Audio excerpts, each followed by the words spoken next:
Welcome, स्वागत है आप सभी का मेरे YouTube चैनल में जिसका नाम है ज्ञान रसायन। मैं हूँ यस वी स्वामी और आज हम देखने वाले हैं केपलर्स थर्ड लॉ। इससे पहले दोस्तों हमने देखा केपलर्स फर्स्ट और second law. Kepler's first law जो कि हम ऑलरेडी देख चुके हैं, सेकंड भी देख चुके हैं। आज देखते हैं थर्ड लॉ क्या कहता है। चलिए शुरू करते हैं। Kepler's third law of planetary motion. सबसे पहले एक देखते हैं डायग्राम, जो कि डायग्राम है इलिप्स की। इलिप्स के जो मैक्सिमम डिस्टेंस है, जिसको जोड़ने वाली जो लाइन है, जिसे हम मेजर एक्सिस कहते हैं। ऑन दिस मेजर एक्सिस यहाँ पे दो जगह पे जो फोकाई होते हैं वह उसी में से कहीं पे एक सन है। यहाँ पे हमें दिखता है सन।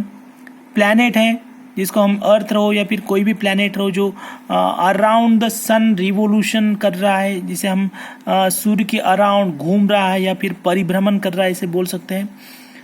तो ये करते करते सबसे पहले हम लोग देखते हैं, अगर प्लैनेट जो भी है वो अगर सन के अराउंड रिवोल्यूशन करता है तो whatever the time required by the planet to complete one revolution around the sun is denoted by T and it is said to be period of revolution of planet।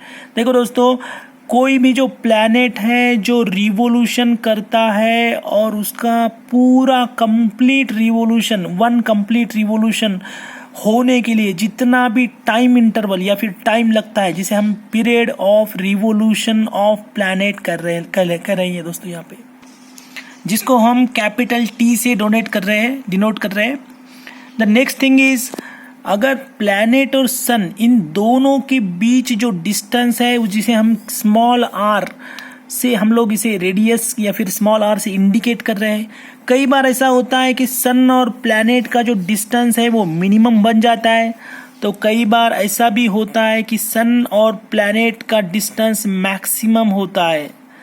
तो इस are को, जिसे हम कह रहे हैं average distance of the planet from the sun, यानी कि कितने भी आर हो, यानी कि डिस्टेंसेस चाहे बदलते रहे या फिर कितने भी चेंजेस होते रहे, उन सभी का अगर एडिशन यानी कि मीन अगर लेना है, एवरेज डिस्टेंस अगर लिया जाए, जो कि R1 या भी सभी आर के एडिशन से number of divide by number of distances से मिलेगा हमें। ये फॉर्मूले से अगर जो भी average distance of the planet हमें मिलेगा, जिसे हम लोग आर कहेंगे, इन दोनों के बीच जो रिलेशन है वो रिलेशन आज हमें केपलर्स थर्ड लॉ में स्टडी करना है। चलिए तो सबसे पहले statement of Kepler's third law देखते हैं। केपलर की थर्ड लॉ की statement, the square of period of revolution of a planet around the sun is directly proportional to the cube of the mean distance of a planet from the sun। देखो दोस्तों, यहाँ पे जो planet है P, जो कि revolution करता है, जिसका सन से जो डिस्टेंस है R, कई बार कम भी हो सकता है, कई बार ज़्यादा भी हो सकता है। उसका एवरेज जो डिस्टेंस है हम इसे डिनोट कर रहे हैं स्मॉल r से, जिसके जो कि यहाँ पे दिखाया गया है। और जो पीरियड ऑफ रिवोल्यूशन है, यानी कि प्लैनेट को एक फुल राउंड कंप्लीट करने के लिए जितना भी टाइम इंटरवल लगता है सन के अराउंड, वो टाइम इंटरवल को हम लोग पीरियड ऑफ रिवोल्यूशन करते हैं कह रहे हैं।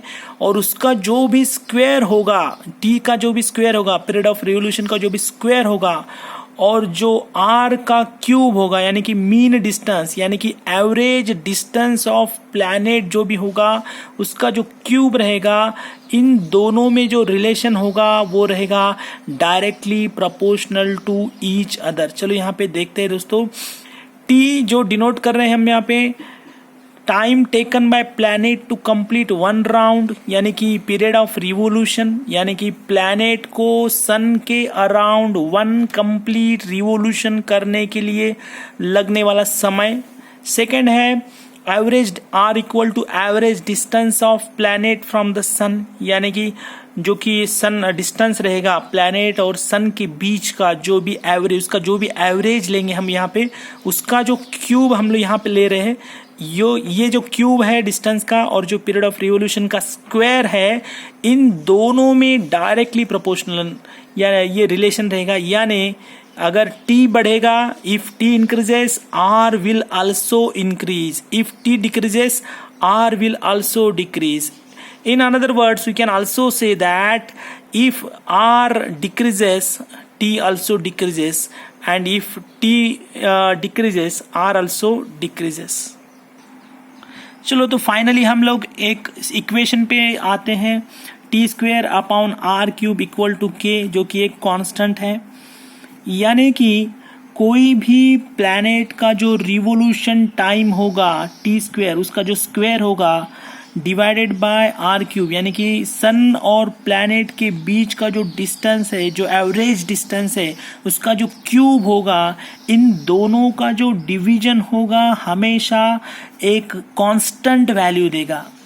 यानी कि कोई भी जो प्लैनेट है वो सन के अराउंड रिवोल्यूशन करता है, उसका जो square of period of interval होगा, टाइम इंटरवल, यानी कि पीरियड ऑफ रिवोल्यूशन का जो स्क्वायर होगा और जो डिस्टेंस का जो क्यूब होगा, उन दोनों का जो रिलेशन है हमेशा सेम रहेगा। डायरेक्टली तो डायरेक्टली रहेगा, इन्वर्सली तो इन्वर्सली, मतलब अगर बढ़ता है तो बढ़ता ही जाएगा, अगर कम है तो कम ही होता रहेगा।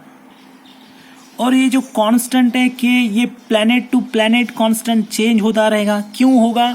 क्योंकि हर एक प्लैनेट का सन के अराउंड का जो डिस्टेंस है, यानी कि एवरेज डिस्टेंस है, वो प्लैनेट टू प्लैनेट चेंज होगा। यानी कि के की वैल्यू हमेशा प्लैनेट टू प्लैनेट चेंज रहेगी, मगर एक प्लैनेट के लिए हमेशा टी स्क्वायर का और आर क्यूब का जो रिलेशन है, उसकी जो वैल्यू है, कांस्टेंट है, वो हमेशा कांस्टेंट ही रहेगी एक प्लैनेट के लिए। चलो दोस्तों, तो आज हमने देखा केपलर्स थर्ड लॉ। आशा करता हूँ कि आप सभी को ये केपलर्स थर्ड लॉ अच्छी तरह से समझा होगा। अगर आपको नहीं समझा है तो आप मुझे कमेंट कर सकते हो और कोई आपके क्वेरीज, डाउट पूछ सकते हो। डेफिनेटली मैं आपको आंसर दूंगा।